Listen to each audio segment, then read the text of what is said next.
Ready? Okay. So we're on the air, everybody. So I'm going to ask the first question, and that is, raise your hand if you have a complete face on your paper. And I did. Raise your hand if you drew a complete face on the paper.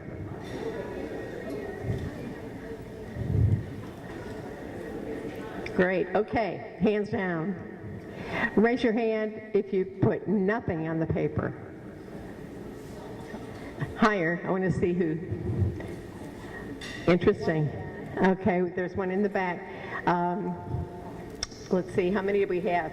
Raise your hand if you had 4 or less features on the face.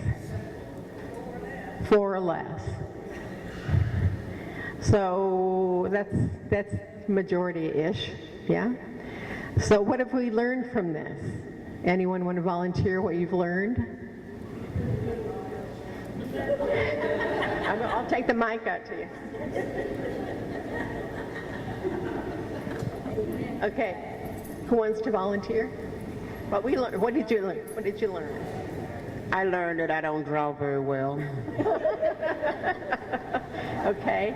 Anyone else like to share what you learned from that experience? Oh, there's a hand up. Let me see. Can I get to her? I can. Yay. We made it.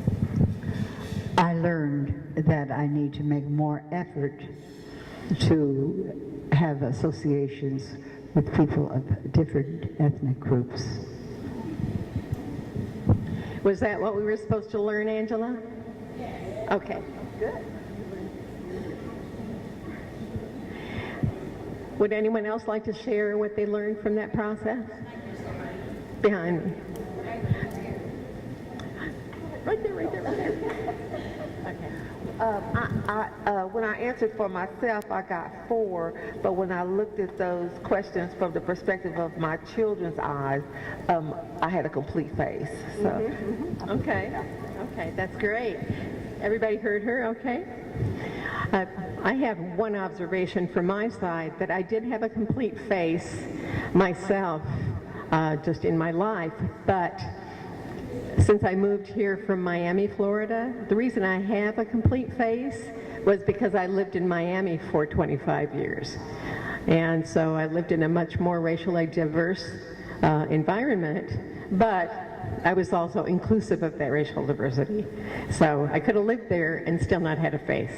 But since I've moved up here, if I did that in my life now, I'd probably not have very much of a face on my face.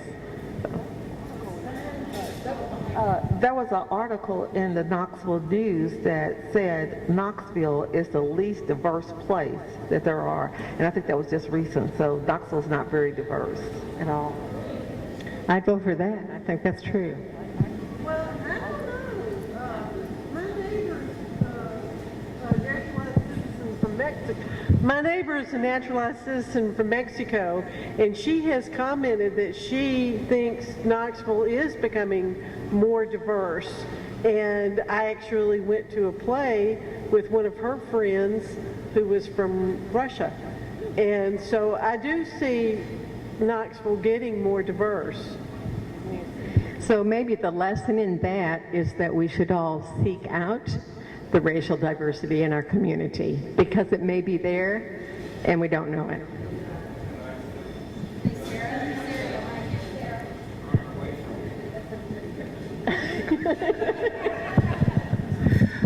You know how sometimes we can fool ourselves into thinking that we're better than what we really are? I learned that I'm not as good as I thought I was, you know, as it relates to being relational. Oh, Barbara, please.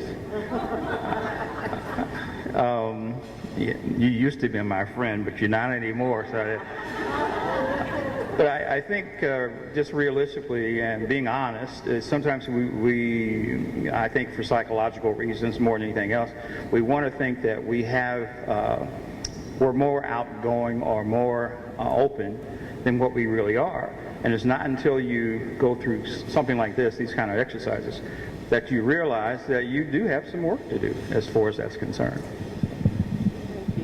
Thank you. All right, now I'm going to pass the microphone to Marcy, who's going to introduce me. Like you don't already know Sarah, this is Sarah Oriana. Yes. Thank you. At Narrow Ridge. And she's here to talk to us about creation care, so please give her a round of applause and all your attention.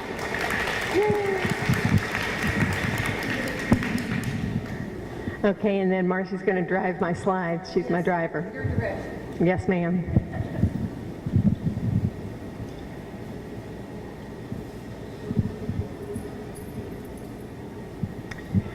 This is the environmentalist version of the Golden Rule, and I'm going to stand back so everybody can see what's there. Wendell Berry is a local guy. He's a farmer and a poet from Kentucky, and he wrote this among many other things. So the Golden Rule of environmentalists is do unto those downstream as you would have those upstream do unto you. In other words, don't put something in the water at your house if you don't want it to be in the water that comes into your house. Okay? I'm about ready to go up.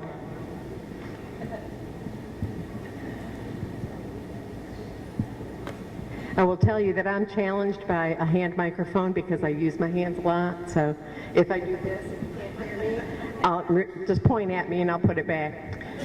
All right, go ahead, Marcy. Today, and this kind of follows the thinking that Angela put into her presentation, even though she and I hadn't talked before we got here today. But basically, it's philosophically the same. You start with me, and then you and me, and then our whole community, then ourselves and our relationship with Earth, and finally, how are we going to practice what we hear today, and what are we going to do differently after being here today from what we had when we walked in the door? One of the things that I talked with Angela about also was that it's really important to me that we have a sense of accountability to each other from today. So both in the action that Angela asked you to think about at the end of her presentation, what you're going to do differently when you leave, and what you decide to do differently from an environmental perspective when you leave. I want each person here to find a partner at your table that will be your accountability partner. And before you leave today, I want you to tell that person what you've decided to do differently. Make sure that person has your phone number, maybe your email too, so they can be calling you up and see whether you've done what you said you were going to do. So after my presentation is finished, if you'll take a few minutes to do that with each other so you don't walk out the door without being accountable to someone. Okay? Go ahead. And you can go on through. So creation care, and me personally, I start out with what God tells me. And again, Angela and I didn't talk before, but we have some similarity. A lot of folks hang their relationship to the environment on Genesis statements and the concept of us having dominion and management responsibility over the planet. And that's all well and good if you already love the planet, you're already a caretaker of the planet. But what it doesn't mean is that you own the wildlife, you own the planet, you own the earth, you own the air. What we're here to do is be caretakers of it. Some of you know, and probably more of you know now, that I live at Narrow Ridge Earth Literacy Center in Washburn, Tennessee. I invite you all to come up there and visit. But there, I don't own the property that my house sits on because I don't own the land. I don't own the air we breathe there. I don't own the water I drink there. I lease it. I own my house, but the rest of it belongs to God.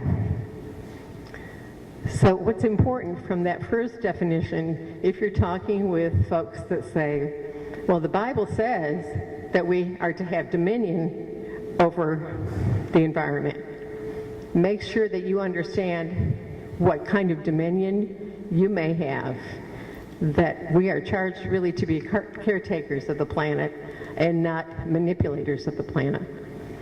And so I like better Micah 6:8, which we've heard a couple of times already today. And what does the Lord require of us? To act justly, to love mercy, and to walk humbly with our God. And I see many people mouthing the words along with me as I'm reading.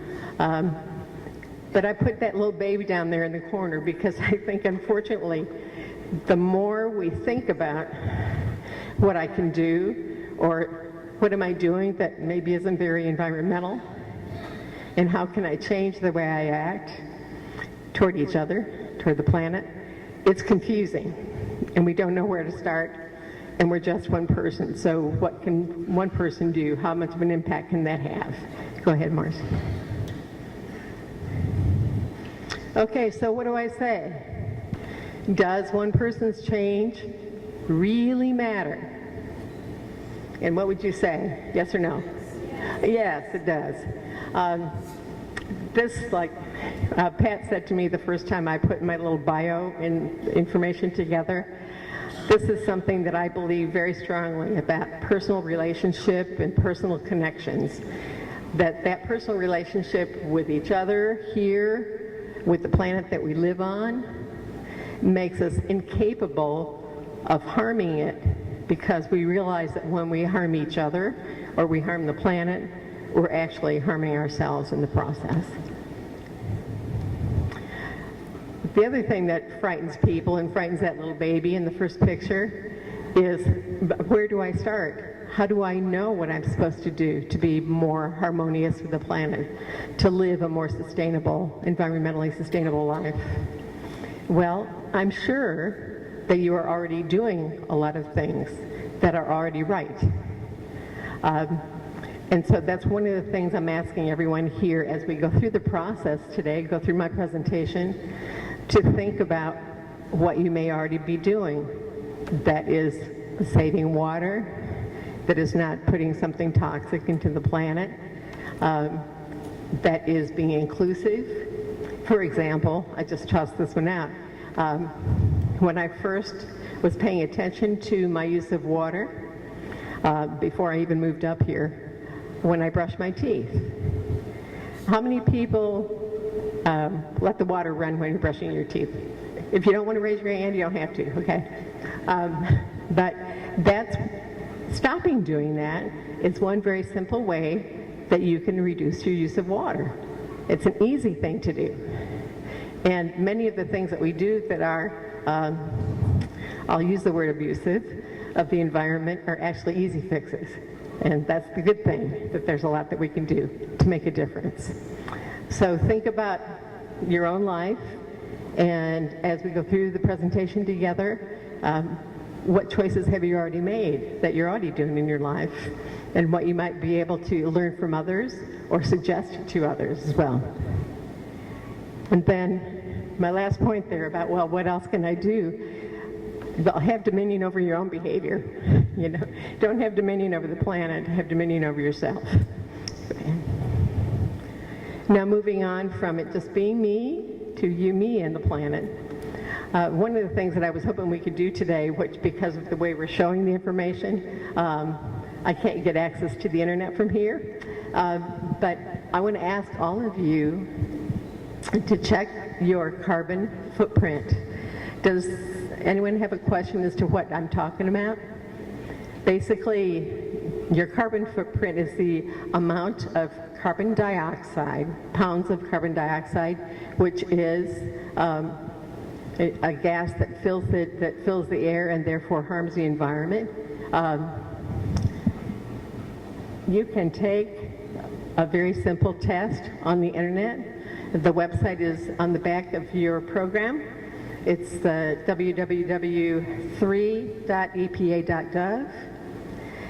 And you can go in there and put in information about your family size, the kind of heating you have in your home, the type of car you drive, how many miles you drive your car, other facts that determine the amount of CO2 gas that you would generate.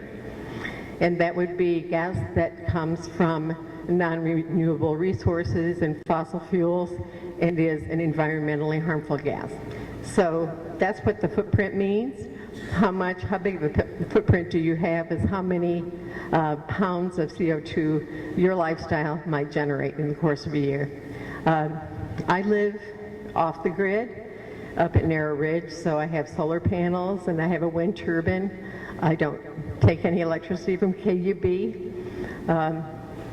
And even with that, when I took the test myself, I think mine was 3,700 pounds of CO2 that I generate a year because I have propane heat that I use in the wintertime, and that's a really bad generator of CO2.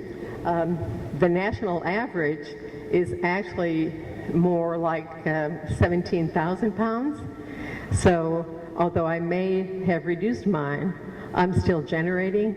And so I want to encourage everybody to go to the website yourself and take the test. It won't take you more than maybe 5 or 10 minutes, and you'll see yourself not only how much you're generating, but what you can do differently and how much it'll reduce your footprint, so you can make some conscious decisions about making changes along the way. Second question, and this is big to me, is are we accountable to each other? When we're talking about you and me, and as I mentioned at the very beginning, I want us to have that accountability before we leave here today, because I know Sue is going to be my accountability partner. We talked about it at lunch, Sue Clapp, and she's going to tell me what she intends to do, and I'll tell her what I intend to do, and then she's going to call me on it, and I will call her on hers, because if we don't have accountability to each other, then we're going to rely on our own consciousness to poke us and tell us what we're supposed to do. It's a lot easier if somebody else has got your back and got a switch if they need to encourage you to do what you said you were going to commit to today. And we have a switch owner at our table. That's why I brought up the switches. It's Angela's mom. Another question to ask yourself is, do your lifestyle choices support what you believe in?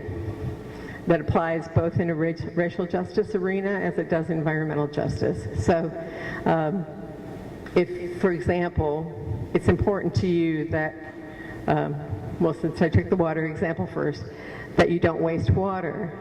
Yes, that's very important, and I don't even want to drink bottled water because that's an empty bottle that's going to toss into the waste stream and that sort of thing. If that's your value, is your lifestyle demonstrating that value?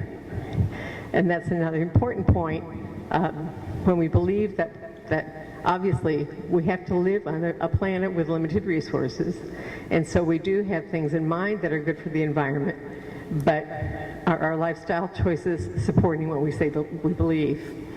Want to make sure that whatever comes out of our mouth is what we really believe in our hearts, and we act on it.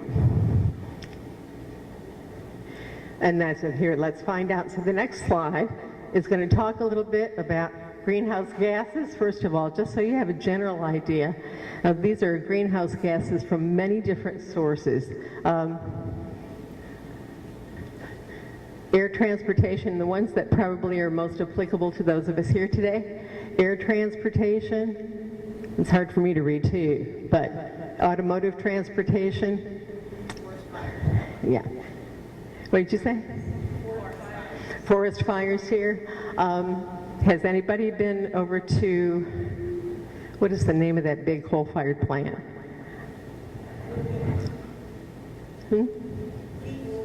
Kingston's one of them. There's one close by, Bull Run. Bull Run it's huge.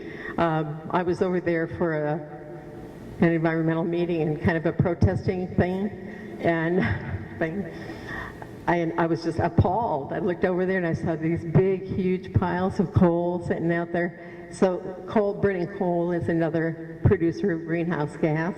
Our cars, obviously, since we burn, and that's burns CO and generates CO2, that's greenhouse gases. So in looking at this slide, you might say, the permafrost thing, well, I'm not doing anything about that. But you are, because the greenhouse gases that you generate in your footprint are raising the global temperature, and that means that permafrost is going to be thawing. So the important thing is to take your consideration broader to the planet, and we'll talk about that as we go through the responsibilities. So even if you're not directly connected with these different sources of greenhouse gases, you probably have some impact on them because of the cars you drive or the flights you might take in the air, kind of thing. Go ahead. How many of you have heard about the environmental 3 R's?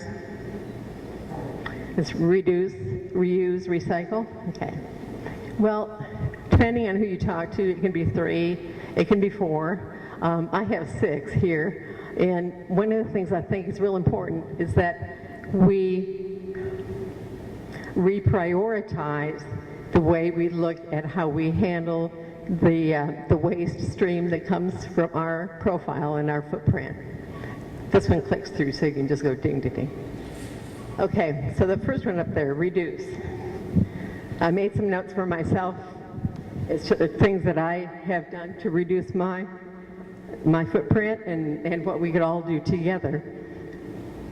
Is anyone else here bothered by the amount of packaging that comes with things that you buy at the store?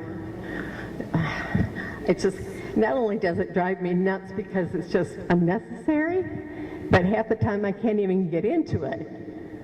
And once I do cut into it, I end up, cutting myself. It's horrible. So I choose things to purchase that don't have packaging. When I buy produce at the store, I don't put it in a plastic bag. I just put it in my cart and put it in my bag. Anything like paper or materials, anything that I buy at a store, I look for the package that is unwrapped or close to being unwrapped. And that's something very easy for you to do. You just have to have that mindset to do that. Carrying a personal water bottle or a personal container for drinking. That was on, is that in our program, or I know it was in the email that I got from Pat. At the sign-up that we were encouraged to bring our own drinking cup. Can I see the hands of people who brought their own cup? Hey, all right. Give yourselves a hand. Hey. We'll do it with the microphone because that's too loud. I put that down. Too noisy anyway. I started carrying my own cup years ago. And before I moved here to Tennessee, I lived in Miami, Florida. And I worked in a large corporation. And I traveled a lot with them. So when I'd walk into another office, I'd always have my own cup with me. It's sitting on the table right now. And people would say to me, well, we have styrofoam. I said, yes, I did know that, and that's why I brought my cup. And it was a great opportunity for me to proselytize, and I look for proselytizing opportunities, whether it's about my Christianity or it's about my environmentalism, wherever I can. So that's one thing that you can do, and make a habit of it. So today, maybe you brought it because it was on the registration. So the next time you go to a meeting, take your own water bottle, take your own drinking container. That might mean that there's one less paper cup, one less styrofoam cup, one less plastic bottle that goes into the waste stream. So if we all do that, that's going to make a big difference. The other thing that you can do for reducing is to use less paper products at home. That was a big focus for me as we were planning the meeting. That's why you all had cloth napkins, because I didn't want us to use paper napkins today. We were focused on trying to make our meeting as demonstration focused as it could be toward the environment, and showing you that we as a UMW group can make the decisions and take the actions that are going to demonstrate what we believe. Okay?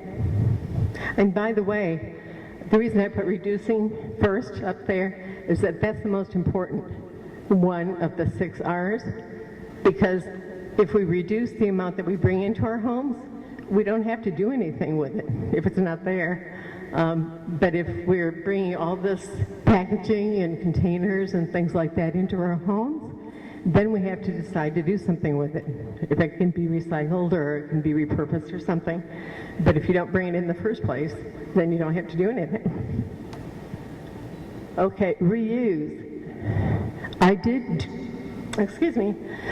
do a reuse of something today when you all came in and you filled out your ballots for voting. What did you do with that piece of paper?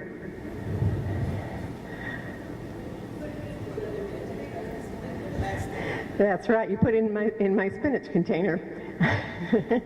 So I'll recycle that plastic container, but before I recycle it, I've already used it for something else. So I encourage you, we women are very creative people, and so look for opportunities that you can reuse or repurpose a container or other items that otherwise you would be throwing into your trash. Okay. Refuse. Now, this is a trick that I used with my son, who's now 23, but when he was about 10, I told him, I said, you know, when we go to any store where we can hold in our hands whatever we bought, we will not take a bag. Then when they offer it to us, we say, no, we don't need one. We just carry it out. And so to this day, when was that? That was 10, he's 23, so for 13 years, we have not taken plastic bags in any store. I also carry, in fact, I was going to, could somebody bring me my purse? It's on the chair there. I want to show you the bag I always carry in my purse all the time. Can you bring it up, Peggy? Thank you, Peggy.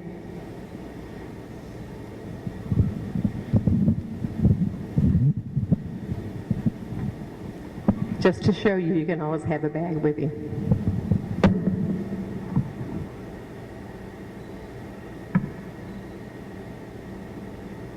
If I find it.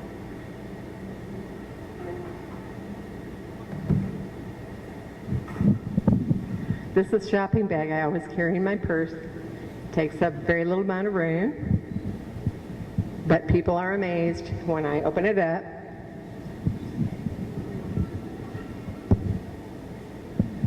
And they see how big it is and how much it can hold.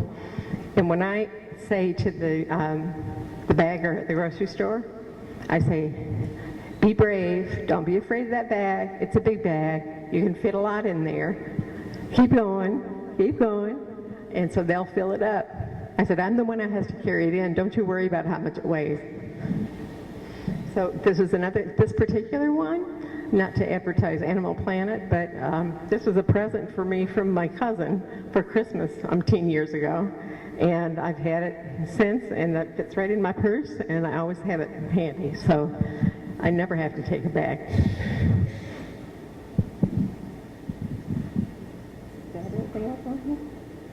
Well, and that's also for paper bags as well. So I usually don't take paper bags.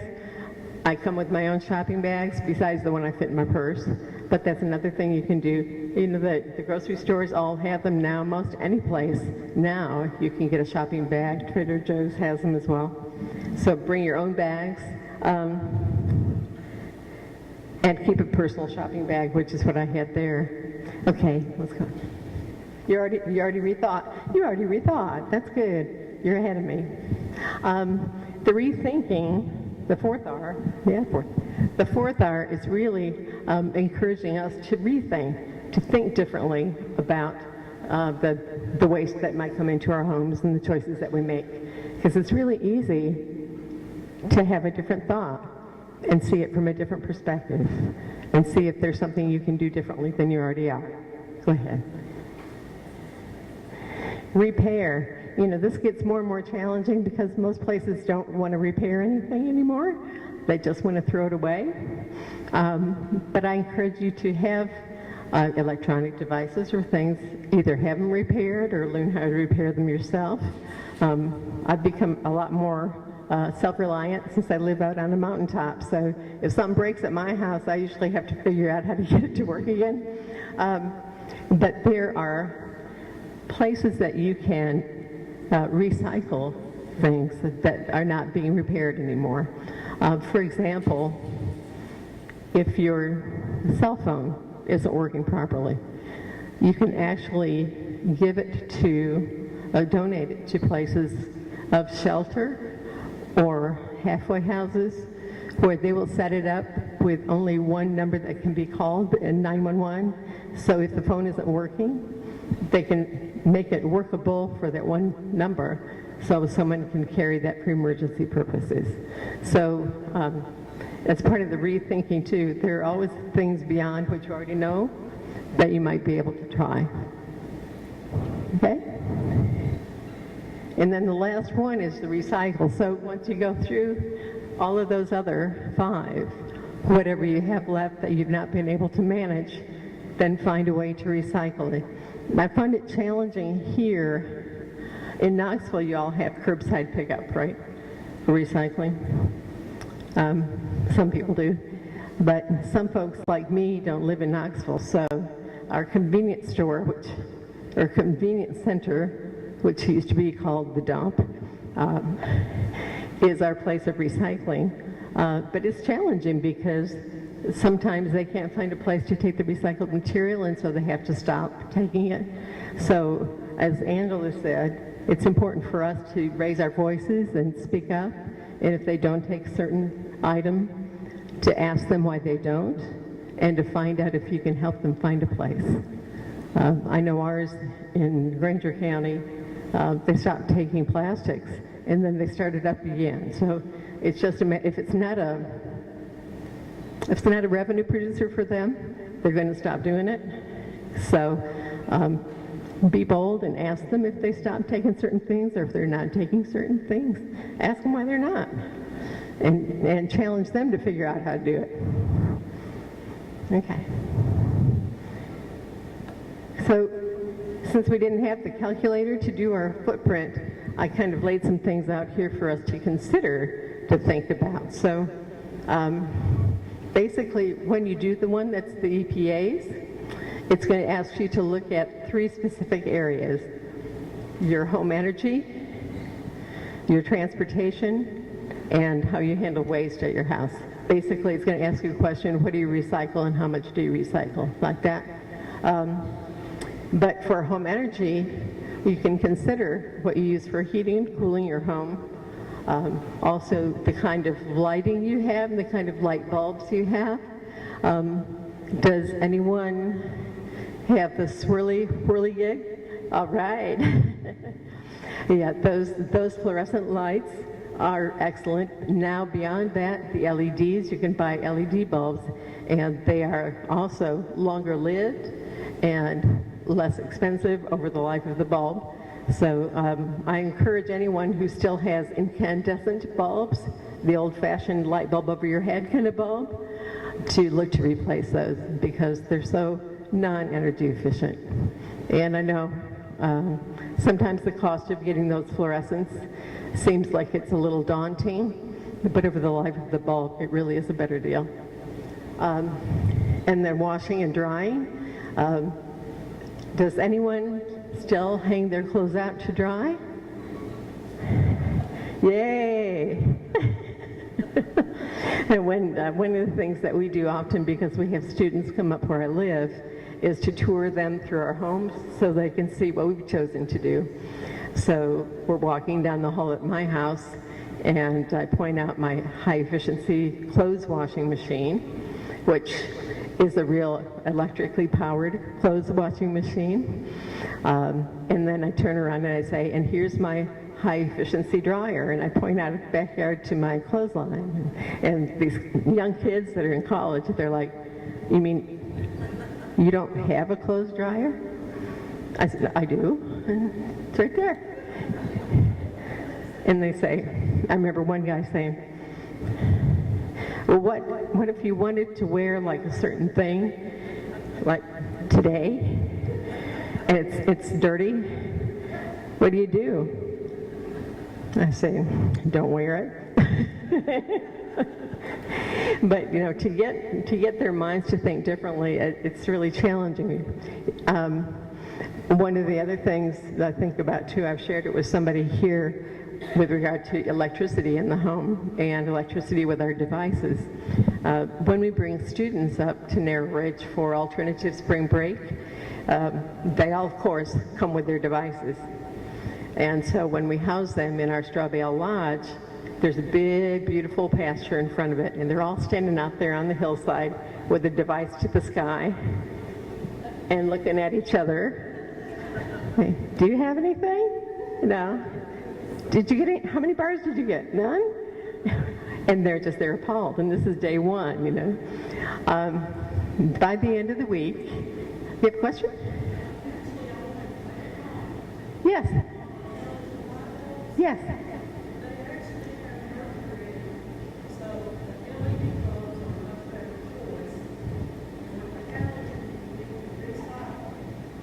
She's making a good point. That's okay. No, I'm not sorry. No, go right ahead. Please, let me bring. This is my husband's pet peeve. He has fussed at me. I went out and bought all the halogen bulbs because they were supposed to be good for the environment. Okay, and he kept telling me, no, don't do that, don't do that. They have mercury, don't do that. So he is an engineer, and he was interviewing a man that had invented these. And the man told him in the interview that they have too much mercury. So if you have them, you need to recycle them at Lowe's or another place. Lowe's is the only place I have found. But the LED bulbs that they have out now are much, much better. And they also put out a lot more light. And they are mercury free. My husband is finally happy. Thank you. Thank you. And I did not pay her to do that. Thank you.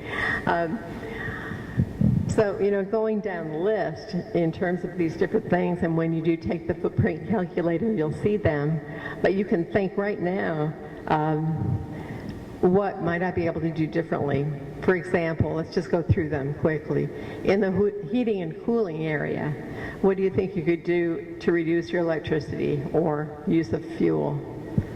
If it's in the wintertime, you don't set it up so high. If it's in the summertime, you don't set it so cool. And it doesn't take more than 1 to 2 degrees difference to make a real difference. Lighting, we just had a real testimonial here about lighting. Washing and drying. I'm so pleased to see a lot of folks here who do hang their laundry outside. It smells so much better when you do that, And maybe you don't have those pants ready for this afternoon, but hey, just plan ahead. In transportation, certainly number of vehicles you have, the condition that they're in, the kind of maintenance you do on them is important. What their miles per gallon might be. Now, I don't drive a Prius. I'd love to have a Prius, but it won't get up and down my driveway. So I have a 24/7 all-wheel drive vehicle, but it's not a big truck. I still get 25 miles per gallon of gas, so it's reasonably efficient. But you need to think about that and the miles you drive and how well you're maintaining them. So I'm not going to ask you to give up a car, but if you live in town, do you have options for public transportation once in a while? Do you go to meetings with friends who also go to the same meeting from your same neighborhood and you both drive separately? Well, you don't have to do that every time. So maybe you can have some time together and enjoy the ride and save a little gas. Waste, we talked a lot about the waste stream and the things that we can do differently in terms of recycling and such, but I encourage y'all to think about the other R's before you get down to the recycling, because there's a lot more you can do on the front end before you get that far down. Okay? So now, talking about UMW and our churches and our community, one of the things that I've heard over and over and again about UMW is if you want to get something done in the Methodist Church, you give it to United Methodist Women, and they'll get it done. And I think that's true, and I see a lot of folks nodding their heads. So as I looked at the 13 steps of sustainability, those 13 principles that you saw when you first registered, and I asked you to fill out the little questionnaire, that's something that our churches should be applying. Something that United Methodist men should be applying and using.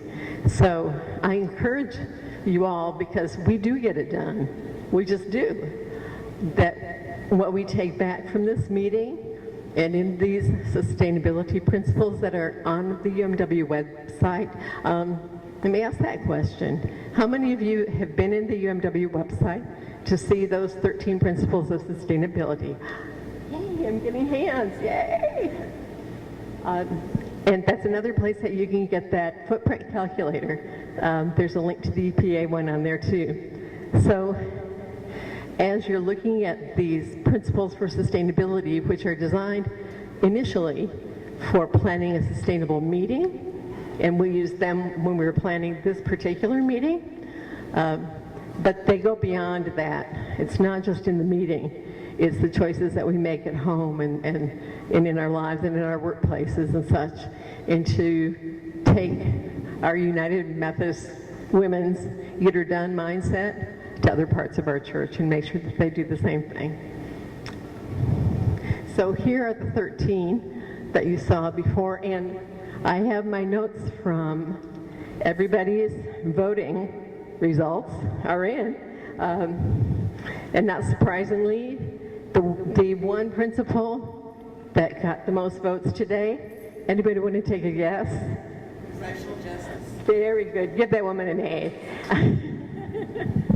Yeah, so I'm not going to point out much on racial justice, other than I do want to share the slide that I have that talks to the UMW approach to racial justice. The other three that I'd like to talk about are, number one, accessibility, which I think this church gets some bonus points for, because any building that doesn't have stairs is going to be accessible. And affordability, number two. And number 11, waste reduction. So, Marcy, I'm going to need your help, because I have the 13 slides right after this one. So we're going to stop on number one, be right behind it. Oh, not that one. You can stop there too. There's one before that. So I have up there, be positively exemplary. And in a lot of the teaching that I do, I talk about being exemplary. And I tell people that you're always exemplary in your interactions when you walk out of here, in your interactions with your family and your community. You're always exemplary. You're either positively exemplary or you're negatively exemplary. But you're always an example to somebody in the way you act and talk and the things you do. So I always say be positively exemplary when you walk out. No, you can stay right there. That's fine. So be exemplary in your church. What are some things that we can focus on? Like I was just saying, about making sustainability a church thing. So you have ammunition in those 13 steps to sustainability that you can take with you in dialogue and conversations and plans in your church, and find ways that you can make your church more sustainable, greener. There's also a Green Church certification in the Methodist Church that you can pursue for your church. And it's not too hard. I'm even working on my little church back home, Beeler's Chapel. On a heavily attended day, we have 12 or 13 in the congregation. But we're working on becoming a green church. I'll share with you, and they won't mind that I talk without any other representative from the church being here. But when I first got there for our youth activities, we always had plastic and paper to eat off of. And I said, don't we have real dishes here? Well, we used to, but we don't use them anymore. So I talked to some of my neighbors, and I got them to donate that 40 plates, which is more than we need there, 40 plates and 40 cups and saucers, and we've started using real plates. And I have tubs of warm soapy water there so the kids can wash their own dishes, which is a novel thing for many of them. But to have the chance to think that way so that we can make a difference for those children.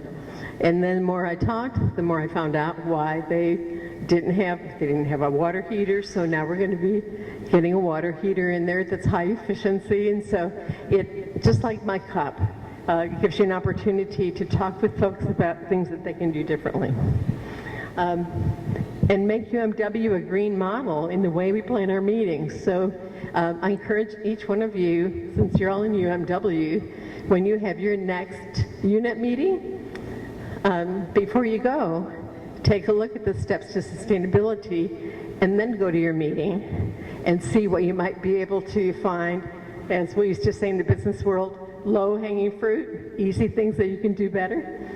But the more informed you are, the more observant you'll be able to be when you go to your own meetings and where you're out doing other things in your life. In terms of in your community, certainly lead by example. And then find other churches in your community that might be interested in doing something green, especially where we are. We have a lot of small churches around where I am, but we're working together to do things like maybe set up some small recycling centers or have smaller group activities and things that maybe all by yourself you're too little, but you can join with others that can help you. And as I've said here, what you see as small may have a big impact when you get a number of people together. Okay, so this was one of the ones that you said was really important to you, of the principles. So make meetings accessible. So accessibility can mean something different to different people. Certainly accessibility into the building, which this location has pretty much covered off on, but even to ride share or to carpool. Maybe someone doesn't have a ride to get to a meeting, and so you organize a carpool so you can pick people up. So there are different ways you can think about that. But I look at like the bullet that are on these. This is also from their website, so I didn't make this up. According to 2010 U.S. Census, 1 in 5 Americans, 57 million, has a disability, and more than half report that that disability is severe. So if we're not making our meetings accessible to folks, who knows how many more people might show up if we gave them an opportunity to catch a ride, or if we have better access into our buildings. Those of you who said that accessibility was the most important to you, would anyone be willing to share why that was an important category to you? Since they were anonymous, so I can't call on anybody, but...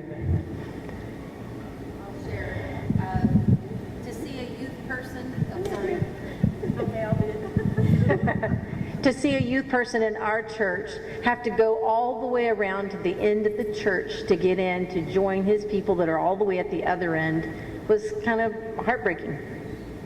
So what did they do anything differently?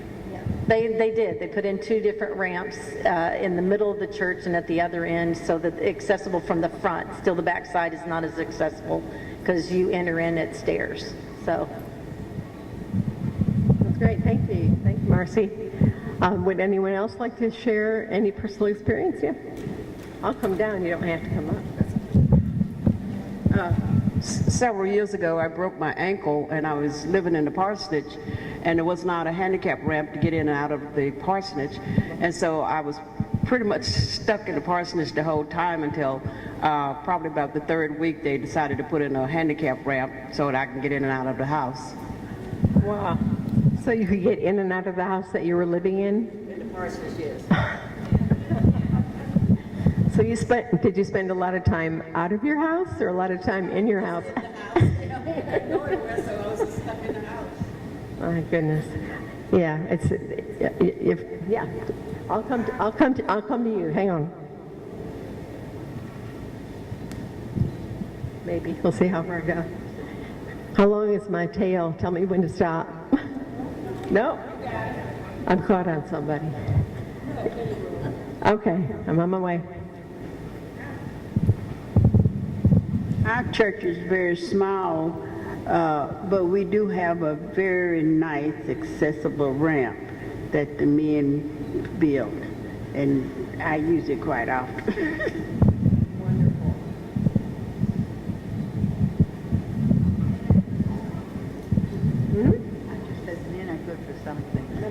Men are good for some things. That deserve to be on the microphone.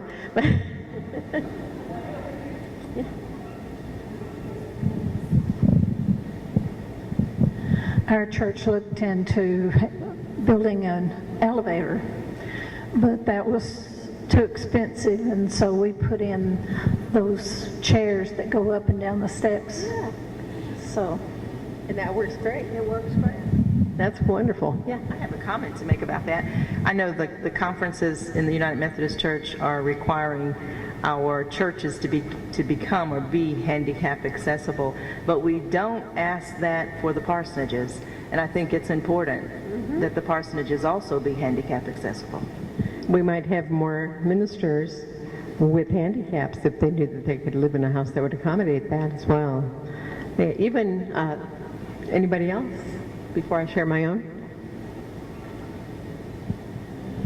Our church, a preacher and several people in the church go out and make ramps for people in their houses. What a great idea. What a great idea. And where'd that idea come from? United Methodist Women. No, but that's wonderful.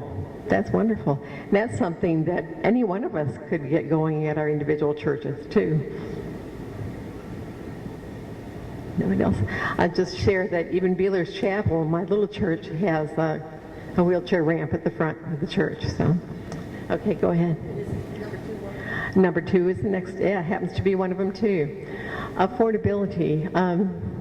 Yeah, this talks to carpooling as well, but other ways that you can make your meeting or your activities or your workshops more affordable. Scholarship options is always a possibility, and UMW usually has enough money to provide some funding for things like that. And I love the economically diverse speakers as well. So you're not parading people through that don't have some challenges in their lives, and sometimes it's good for us to see that personally, so we can see that that challenge isn't a handicap for that individual. Then in the comments here, numerous studies show income inequality growing since the late 1970s. Real earnings have fallen for many families with globalization. The decline of unions and technological innovations eroding workers' wages. And certainly, as I've seen, I come from Michigan originally, and so I grew up in an area that was really devastated by manufacturing moving out of the north and coming to the south, and a lot of folks that really had no source of income after the manufacturing plants moved away. But what can we as United Methodist women do to make a difference? Well, maybe we find an opportunity for us to support increase in minimum wage. We find ways of employing people who are underemployed. Our churches can use a lot of help, and people out there in our communities can use a lot of our help too. So looking for opportunities to marry those two things together, that's one way we can bring more financial support to our community.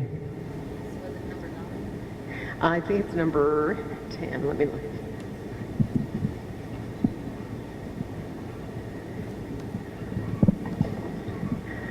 Okay. Yeah, 9 is the racial justice one, and this is United Methodist Women's principle to sustainability. And notice in that little box up there in the left on every single slide, we intentionally plan meetings. So that was the drive of this particular material, that we intentionally plan to be racially just. And what does that mean? That we have racial justice goals. we have our charter. Now we all got a charter today or access to it. So that's something that we can have in mind as we're planning our events. Be selective in the vendors that we choose, whether it's providing materials we're going to use at the meeting or food for our meeting, that we do it with thought and make sure that they're not acting in a way that would be inappropriate in the way they run their business. And this is interesting, the statement on the bottom here that kind of fits together with what Angela was saying earlier. I don't know if everybody can see that, but let me read it to you. Racism is different from racial prejudice, hatred, and discrimination. Racism involves having the power to carry out systemic discriminatory practices through the institutions of our society. Racial prejudice plus the misuse of power by those systems and institutions equals institutional racism. So we talked about the importance of power and preference, and that we need to be aware of when we have power and that we are using it appropriately. And the last one that was on your voting choice was number 11, waste reduction. We talked a lot about how we can reduce waste for sure, but just to come back to this, so what we do when we intentionally plan, what can we do to reduce waste? Compost. I would guess a lot of you have compost heaps or piles at home. Anyone here? Yeah. And what do you use your compost for? Garden, in the garden. That's right, that's right. And I came here in Miami, I had a composter, and I moved it here and it still had compost in it, so I joked with folks saying I have exotic compost from Florida. But I still use it here, and I have a compost heap beside. And I'm going to use this as an opportunity to promote we have something where I live, our composting toilets. We do not have septic tanks, nor do we have flushable toilets. We have composting toilets that actually, yeah, I know, we call it humanure, to be gentle about it. But basically, the byproduct of that decomposition goes right out into the garden too. So there's another way you can be very conservative with using that resource.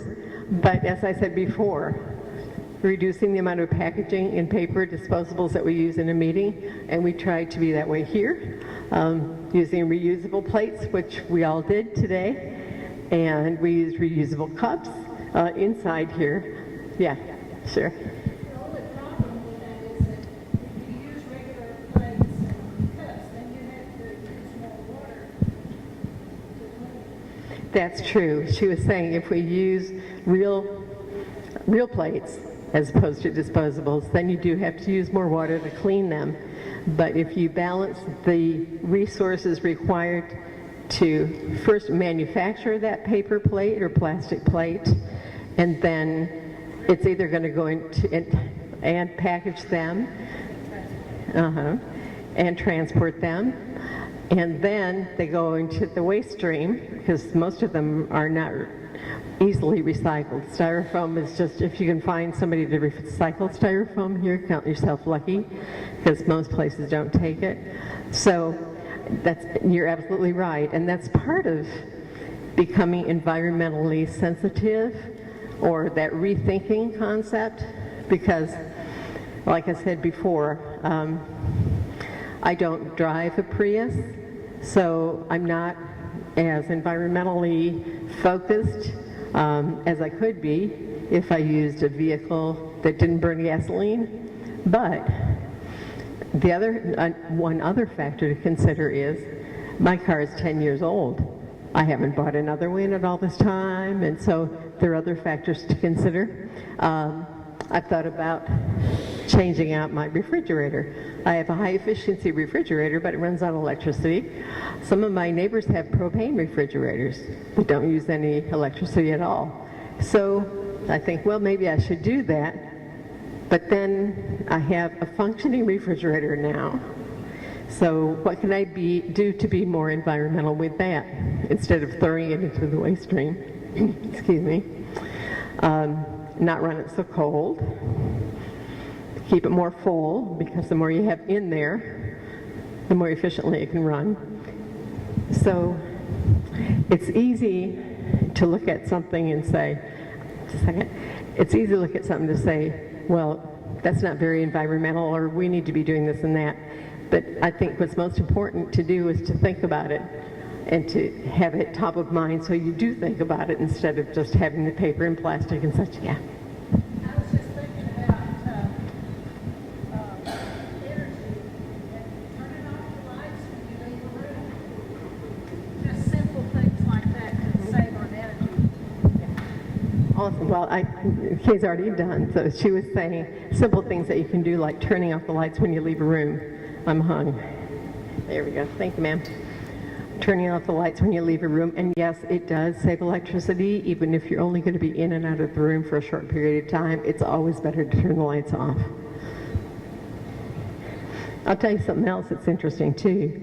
Once you live off the grid, and Sandra can testify to this, because Sandra she has a cabin up where I live, and when you don't have KUB attached to your house, you're much more conscious of when you turn a light on and off, and whether you need a certain appliance or you don't. I remember when I first moved to Narrow Ridge, I came in with my microwave.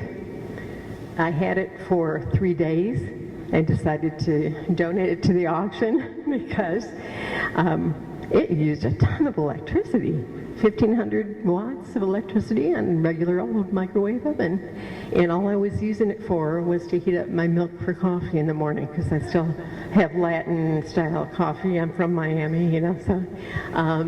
But I couldn't justify hanging on to it, because if it made the difference between whether I was going to have lights or not, I would happily give away my microwave. So.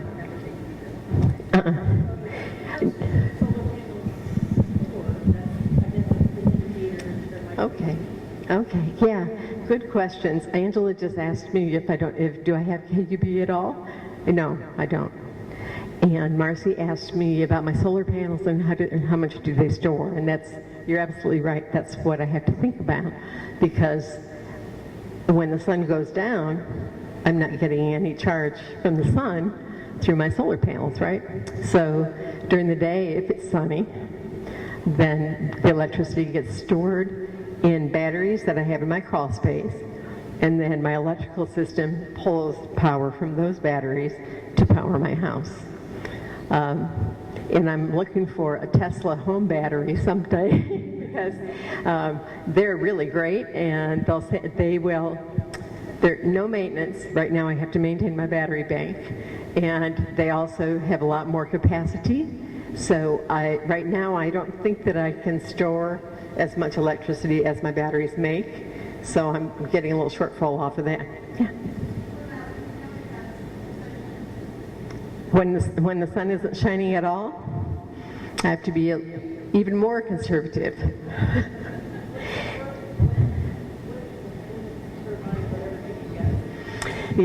Yeah, Marcy's asking me about the wind turbine. So, well, we all live here in Tennessee. We know that we have cloudy days and we have sunny days. In the wintertime, we have some pretty dreary days, and so there are days when there's not much sunshine. So I did eventually get a backup generator that's gasoline powered, but I try not to use it unless I absolutely need to. But so at night, here's a great example. I'm a coffee freak. I can't give it up. People have asked me I should, told me I should, and asked me I should, if I will. But I like my coffee, and I have an espresso maker because I like strong Cuban coffee. I came from Miami, and a friend of mine, when he came in, he says, that probably uses a lot of electricity too, doesn't it? And I said, yeah, but you won't get away from me unless you pry my, caffeine-starved fingers off of the thing. But I do consciously, in the evening, if I have pretty good power in the batteries, I'll make my coffee at night, because my refrigerator runs through the night and it's going to draw the power down. So by the morning, I might not have as much power. So I'll make it the night before, and then I have my coffee when I get up in the morning. And I can heat my milk on the stove, and that doesn't cost me anything with electricity. Yeah.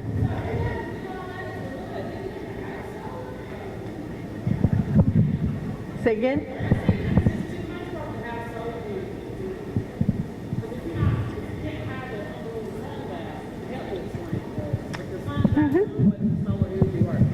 Well, yes, I do. Right. Yes, it is. Well, it can last forever if I don't overuse it, but it'll stay. Well, I have a backup generator if I've had too many cloudy days, so I haven't gotten any sun, and I can store the power, but let's say I couldn't go a whole week without any backup or any sunshine. But I couldn't go a week without sunshine anyway. But you're looking so concerned. Let me tell you something. Well, you know,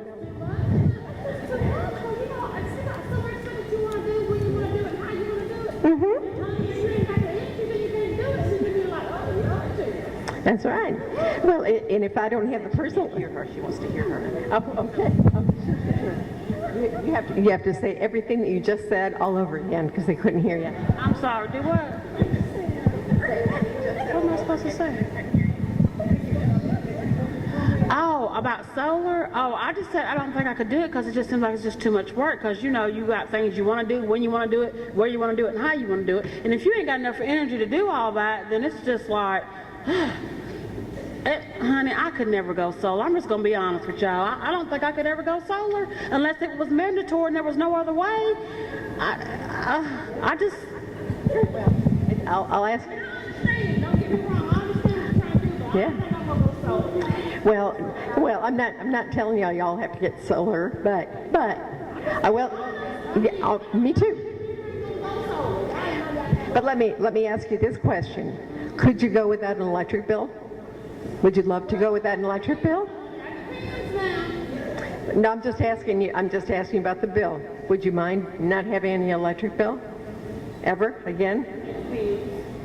Well, that's true. But wouldn't it be fun not to have to pay an electric bill once in a while? Then you got to still do this and do that, so you still have to spend money either way you got it. You can't get a backup generator to do that before. No, ma'am. But I went a year without it. I went a year. Sure, but I went a year without it, and I don't use it every day. What's that? I don't think everybody in the world will get solar.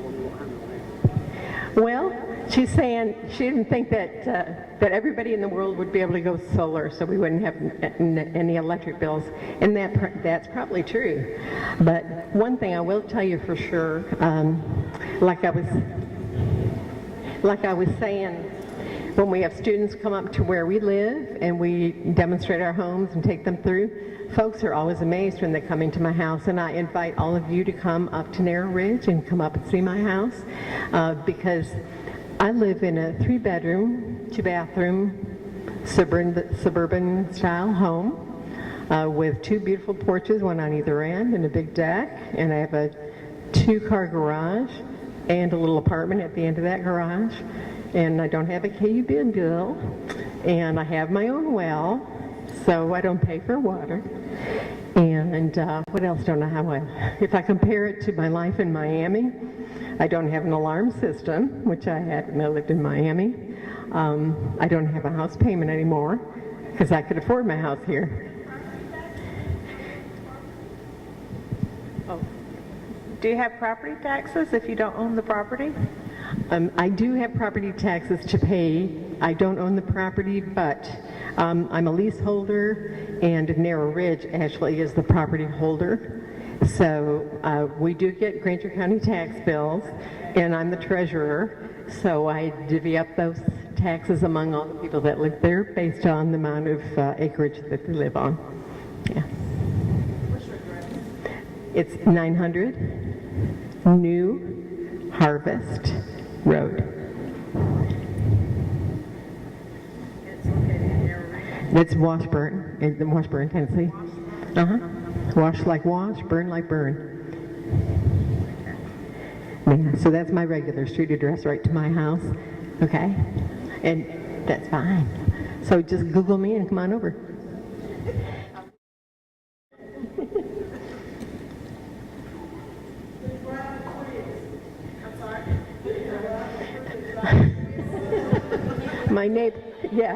My neighbor does drive a Prius, and he has to drive up a hill that's almost as steep as mine, but not quite. And he manages to do okay. So when my car gets old enough that I feel in good conscience I can retire it, I'll go for something greener. Yeah. Do you have cable? No, I don't have television. You have television? No. But you know what? I could have Dish, but it was a conscious decision for me when I realized that if I had television, I'd be spending so many hours in front of that TV that I could be outside, walking through my orchard, hiking in the mountains, playing with my dogs, visiting my neighbors. I said, no, I'd rather not invest my time that way. That's me. Everybody doesn't have to give up their TV or their KUB. But it's not a sacrifice at all. It's a really rich way of living, and I have the most beautiful view in the world. So it is definitely, and I think I'm going to live longer as a result too. It's definitely a life choice. Okay, so let's go on to the next slide. We're going to go on through the rest of these. These are the United Methodist principles. There's only one more. That's 12. There'll be 13. Did everybody feel like their well-being was provided for in this meeting? We tried to. Okay, great. All right. Okay, now the next set of slides are from training that I took from Al Gore and his team. I'm a trained climate change leader. And so I brought some slides with me because one of the things that's awfully hard to talk to people about within the church, I'm just checking my time, is climate change. And there are various and sundry naysayers that say, well, that there's no such thing as climate change. It's just the natural cycle of the planet. There are some people who are naysayers from the perspective of, well, we don't have to do anything because God's got it covered and God's going to save us. Well, my own personal reading of the Bible has never proved to me that if God's creation and his created people misbehave, he lets them stay where they are. Because as I recall, real early on in the Bible, like maybe in Genesis, there were a couple people that got kicked out because they didn't do what God told them to do. So I don't think God is going to save the planet for us. I think he gave us the planet, and it's up to us to do what we can to save it. So let's go ahead and go on into the slides. I hope you can see this okay because they're pretty dark. Can you see what that? You can see the shapes at all? Right. So this is talking about the increase of carbon dioxide, which is a greenhouse gas that we talked about earlier on, and we saw it on the slides before. And as it has increased over the years, if you see this blue line, it's right here, and it was going along pretty steadily until we got to the year 2000, and it went straight up. And then if you compare that to the temperature rise over the same period, with some little fluctuations back and forth, but a marked increase when we got to the year 2000. So the point of that picture is to show you that the increase in temperature is a direct result of the increase of our CO2 generation. Now, I love this set of slides.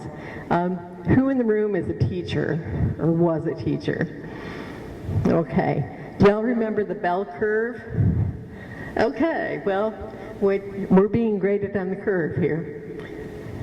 So this bell curve was created from summer temperatures or temperatures in the baseline year from 1951 to 1980. It's the mean. So this is over about a 30-year period. And this shows you that over that time, we had pretty equal distribution of temperatures. And the period ended in 1980, so 30 years ago. So the blue is cooler than average days. This is average days, temperature-wise. This is warmer than average. And you see a little tiny tail over here of extremely hot temperatures. So this is looking at a baseline that ended at 1991, in that period, 1981 to 1991. So let's go ahead another decade, I think. Okay, so from 1991 to 2001, do you see how much the temperature shifted? So the green line was the original mean, and now the cooler than average days are much lower, the average days are much lower, the warmer than average days are higher. They're getting close to being the peak of the bell curve, and this is a longer tail for the extremely hot. Go ahead to the next one. Moving another decade, so this is from 2001 to 2011. Look at the old bell curve. This is where we started. The cooler than average days are much fewer than they were from the beginning. Average days also. Now our peak is all in the warmer than average. So the peak of the bell curve is in warmer than average, and this tail up here comes out like this for the extremely hot days. As it says on the note here, the extreme temperature events used to cover 0.1% of the Earth, and now they cover 10% of the Earth, the extreme days. And we had a little extreme weather even here this year. Remember how warm it got early on, and it wasn't anywhere near being springtime yet? And we were in the 70s. And then we were not in the 70s anymore, and now we warm up again, and now we're cooling off a little bit again. So one of the things that we see between climate crisis and that being the amount of greenhouse gases that are in the air right now, and the extreme weather events is because our temperatures are warmer, and that has a direct bearing on droughts and flooding. You can go ahead and go to the next one, Marcy. This is something you probably remember from school, the water cycle. So we have evaporation, then we have rain, precipitation, water returns to the sea, and it continues to go around, okay? That's the normal cycle. Go ahead to the next one. But now that we have warmer temperatures, that's one of the reasons why we have more severe weather and more extreme droughts. I'll just go through the numbers as they are on there. So number one, evaporation from the ocean into the atmosphere increases even more because the air temperature is warmer, so the ocean is evaporating more moisture into the air. Number two, as the air gets warmer, warm air can hold more moisture than cooler air, because cooler air would cause it to condense and rain. So the warmer the air is, the more moisture it can hold. Then number three, therefore, heavy downpours get even heavier, causing more flooding. So when we get rain, real downpour rain. Number four, that the snowpacks melt earlier in the year. So the snow on the mountain that feeds our rivers melts earlier because it's warmer, meaning we're going to have more rain and more flooding, and provides us less water when we get into the summertime because it's already come down the hill. Number five, longer intervals in drought between downpours because we have such extreme rain events, there's no moisture left. So it makes the drought activity even worse. So you talk about food deserts and areas where people don't have food and they have to raise their own food. In a drought, they can't produce anything. So we have real hunger issues and real injustice issues related to the climate because there are people that don't have food to eat because of this weather change. More water also evaporates more quickly from the soil, making the droughts deeper and longer still. So the soil is drier because the temperature is higher. So that evaporation is going to continually make it more extreme. The water, when it finally does come, evaporates faster because the air is warmer. Go ahead. So what can we do to change that light bulb? I should change it in my picture. Yeah, go ahead. So I want to talk with us as a group about practicing change, like I said early on. I'm big on accountability. If you come to a meeting like this and you don't do anything different when you walk out the door, then we all spent some time together and had a good time, but we're not making a change. So what can we do? First of all, I encourage all of you, if you have access to the internet, to go in and check your own carbon footprint. You might be surprised how big your footprint is. And when I did this meeting at Church Street, United Methodist Church with Pat, we had a little UMW unit meeting I was there for. So we did Pat. And when we got to the car, she goes, well, I have 3 cars, so I put her score in there. And it wasn't all that bad, as I recall. But kudos to her for being the example anyway. But do that. Also, I said, be more aware. Do your own research. And you have a number of websites on the back of your program and lots of different topics. So anything from plastics and bottles and that sort of thing to other things that you can do to be more environmentally friendly, to being more conscientious about where you spend your grocery dollar and how that particular item that you're purchasing was produced and whether it's packaged and whether it used more resources than it needed to.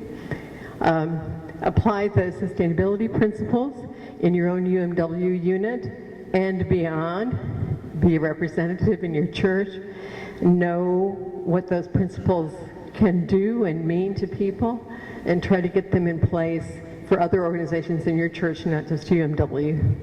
And then find places to plug in. I was mentioning at our table that I attended a conference on food deserts and places where folks only live close to a 7-Eleven so they don't get real healthy food. And so we were talking a lot about growing our own food and having like community gardens and such. And all those different ideas were so wonderful. Well, at the end of the meeting, our keynote speaker said, so now that you've learned all these new things, I'm sure you're really excited to go back home and try them out and put them into practice. And we're all, yeah. He says, don't do that. He says, that's not what I want you to do. I want you to take these ideas with you and find something in your community that's already doing them and add your energy and your support to them. Because the pie is only so big. And if we continue to slice it smaller and smaller and smaller, those pieces won't be big enough to have an impact. So if you're excited about something and you really want to try and make it work when you go back home, do your research and find out who's already doing it and where you can add your energy and your interest and your time and your resources to it. So I have 3 places up here to plug in. Of course, I plugged my own plug-in. Narrow Ridge Earth Literacy Center, and I was talking with Larry Dial, the pastor here, to see about getting a group to come up and visit Narrow Ridge, but I do encourage you just to come up. We're there, and we're always happy to show what we have and the things that we do there, and I have some slides about it here in just a little bit. Also, Tennessee Interfaith Power and Lights right here in Knoxville. We are in Knoxville, right? Close to it. We're in Carnes, but okay. And then Oak Ridge Environmental Peace Alliance, who does a lot of environmental work, but also very involved in nuclear power and nuclear armaments and that sort of thing. So those are 3 great places where you can plug yourself in. And that last quote on the end is Margaret Mead, who said that, and that's one of my personal favorite quotes. Never doubt that a small group of thoughtful, committed citizens can change the world. Indeed, it's really the only thing that ever has. So here we are, and we could be a small or a large, depending on how you consider it, but we're a group of thoughtful, committed citizens, and that's all it takes to make a difference, make a change. Okay, so now, pictures from Narrow Ridge. As I mentioned at our table, that our logo up there in the corner is the 3 pillars that we're established on: sustainability, spirituality, and community. And that's what we focus on at Narrow Ridge. Narrow Ridge has been around now almost 25 years. This is the year of the celebration of our 25th anniversary. It started on a 42.5 acre piece of land in Granger County, and we now protect almost 600 acres of land up there.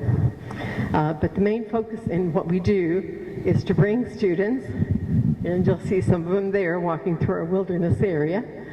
We bring students in to experience the natural world. Most of them haven't been in a place like Narrow Ridge before, and I think the one word that I would use to describe their experience is transformational. There are a few folks here in the room, Glenna being one, and Sharon, wherever she went, there she is, and Sue Clapp, who have been at our invitation to come up, and it's a transformational place, and you really don't miss being with KUB at the end of the day, trust me. So you can just kind of scroll through these a little bit. I'll talk about this a bit. This is our biggest lodge where we house students when they come, and we feed them there. It's called Straw Bale House and Lodge. It is totally off the grid, and the straw bale is because it's built from bales of straw.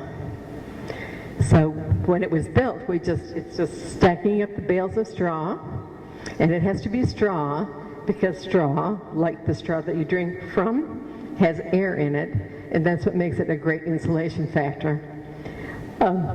And then we seal it. You can see there in the building, we seal it with gunite, or like a concrete outside. And once it's completely air and water tight, it has an R factor of 42, R42, which if you know your insulation factor, that's pretty darn good. And it'll last for 100 years, as long as it's air and water tight. And each one of the structures that we have that's built from straw has a truth window in it, where you can open the little door and you can see the straw right there. And the kids, they go, oh, it really is straw, yeah. And that's the bank of solar panels that we have at Straw Bale that you're seeing right there, okay? We have a vision fasting experience for also people from 8 to 90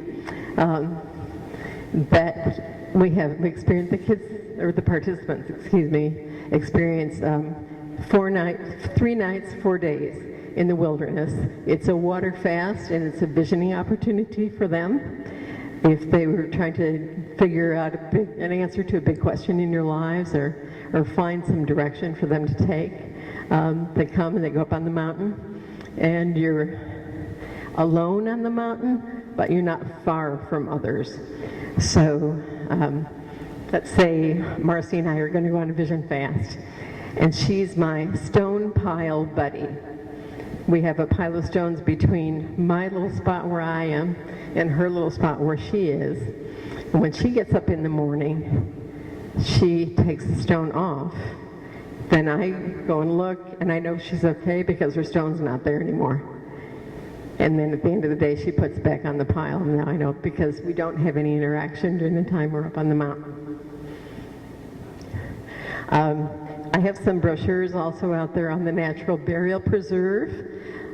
We are the only certified green burial site in the state of Tennessee. And what that means, green burial, is that the bodies that are buried there are not in caskets, they're not in vaults. They can be in a box, but it needs to be something biodegradable. I've been to funerals where the person who died is in a shroud, and they just go into the grave in a shroud. There's no embalming, no chemicals used. It's like people were buried here back in the day. And that's right there at Narrow Ridge. And we don't charge for people to be buried there. So folks that are challenged with having to pay the cost of a big funeral don't have to with us. And we're there and we maintain, and so they'll know their loved ones cared for. Yeah.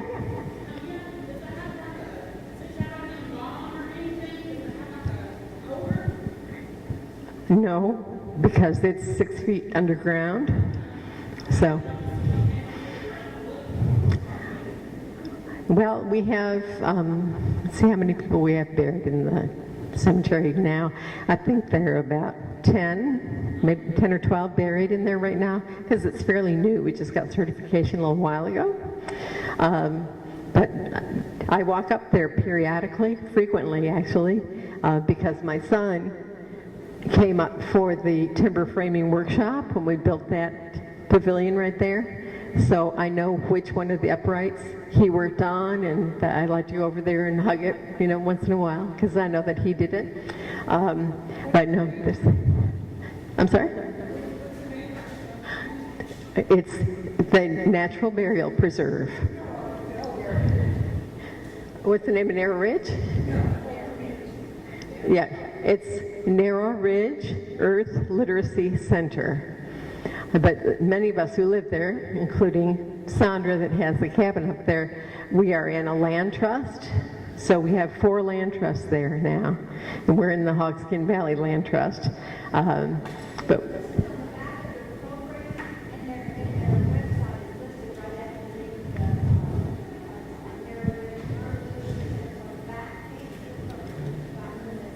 thank you, Sue. Sue's just pointing out that Narrow Ridge's name is on the back of your program, and our website is back there too. And I have 2 brochures from Narrow Ridge, one about Narrow Ridge in general, and the Natural Burial Preserve out on the table. Okay? This is our community organic garden. We use it as a teaching garden when students come and teach them where their food might come from, instead of from the grocery store and wrapped in plastic and styrofoam things and that. So we do raised bed gardening as well as straight gardening in there, and the kids are great. Again, it's really eye-opening for a lot of the students that come, because they've never seen food growing in the ground, nor eaten dinner made from the food that grew in that ground that they harvested and then we cooked it. Go ahead. This is something else we do with students who come. We take them to see mountaintop removal up in Kentucky. And that's something that they also have never seen before, to see an entire mountaintop just be sliced off, basically, and to meet the people who lived there and saw their environment be destroyed, to be able to mine there. And also for them to see what the mining companies have done to recover that mountaintop that was removed. They just planted over with grass seeds, and yeah, it's green now, but the mountain isn't there anymore, and the animals that used to live there aren't there anymore. These are some things that we do up at Narrow Ridge. This is the gratitude circle. Anytime we meet for a meal or for a meeting or whatever, we always hold hands, and then we say individually things that we're grateful for that day. We teach yoga, and I missed yoga today because it's Saturday morning at 9 o'clock. We also have a labyrinth up at Narrow Ridge, which is available if you want to walk it, and I do walk it. We have meditation right next to it, and a lot of people, instead of sitting to meditate, walk the labyrinth. And this is just a picture of one of our potluck activities that we do with our own community, not just when we have students visiting, but we do with our local community at Narrow Ridge, and then our Washburn community as well. And different things that we do here. More eating, and we do have a lot of Methodists there, so you figure we eat a lot. This is our pizza oven. It's it's called a cob oven, and it's built not from corn cobs, but it's built from adobe, and then pieces of glass that are put into the adobe to reinforce it and to help hold the heat. And we can bake pizza and bread, and we do during our Hogskin History Days in September. We always have pizza there, and that's part of our food offering to folks coming up to visit. This is a picture of our stage. Those lights are running off of a battery that was solar powered, and so it has stored energy. And we have music jams there in the summertime, and we have a lot of singing and activity on the stage. It's a lot of fun. And those people are, I think they're putting mushroom spores into logs. We have mushroom logs there too. And I get shiitake mushrooms for free, and you pay a lot for them at the store, so that's a good thing. Okay. This is a picture from our resource center there. And we have a big library, as well as a community center that's attached to that for us to have our community potlucks and such. And that's okay. And that's just a fade to a beautiful sunset at Narrow Ridge. Okay. So just to wrap up, the point is about, like I said early on, think about what you're putting into your trash can, the water stream where you're running your water when you're brushing your teeth, because you wouldn't want people who are above you on the mountain putting things that are bad for you or toxic for you into the water system for you. So do to the other people below you what you'd like to have the folks above you do before you do. I'd like to thank everybody for your attention and your time and your questions. And like I've said many times already, we're open for visitors at any time. So please do. And if you can contact Narrow Ridge on the brochure, you can go to our website and find our phone number and our address there as well. And we're always happy to demonstrate how we live and to show you what it's like to be up there. You're welcome. So I'm going to make my accountability pitch one more time. Think about what you're going to do differently after today. Choose your accountability partner at your table and tell them what you're going to do differently today so they can poke you about it. Okay?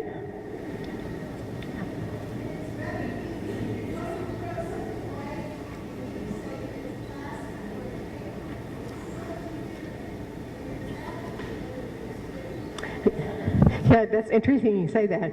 She's talking about how easy it is when you consciously separate trash from recycling, because when I go to the convenience center with my trash, I just have a little bag of trash, and the man that runs the machine that presses your trash compacts it all together. He'll say to me, you know, other people should do this too. I said, yeah, and they could too. So it's amazing how little you actually end up having in your trash if you're conscious about how much you bring in the first place and what other things you can do with what you would have thrown away. Say again? Oh, that's a good question. Angela is asking if we are a vegan community there. We have some vegans. Vegan is you don't eat eggs or dairy products. Most of us are plant-based. I'm a vegetarian, but not everybody there is vegetarian. There's some people that eat meat and some people that are vegans. My next door neighbor's vegan, so yeah. Great question. Marcy asked if we have livestock of any kind up there. We don't, but it's only because we don't have the person power to tend.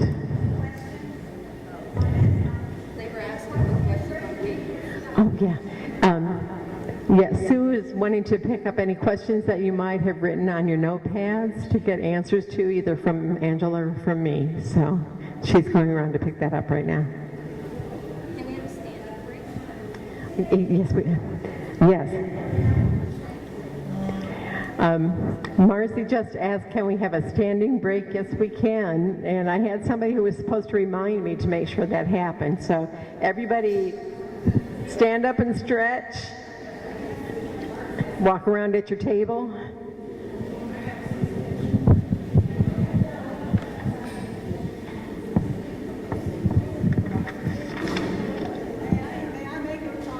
You sure may. Oh, yes, you sure may. Even more so. I want to say something to those who think they're going to start hanging their laundry outside to dry. After one of these meetings, I started doing that, and the sheets and towels, and my husband sneezed and sneezed and sneezed. If you have allergies, don't do it, because it brings in all the pollen to your house, and you cannot sleep on the sheets or use those towels. What if it's a really windy day? Does that blow it out or blows it in? So much. I really enjoy it. Thank you.